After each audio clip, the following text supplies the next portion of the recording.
The people of the Old Testament, they had faith. They had radical faith. They had solid faith. They had substantial faith. They had concrete faith.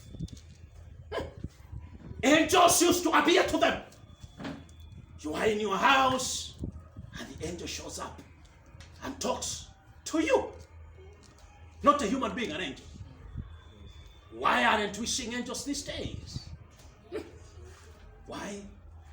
And I'll tell you, it is because the generation of our times is a generation of unbelief.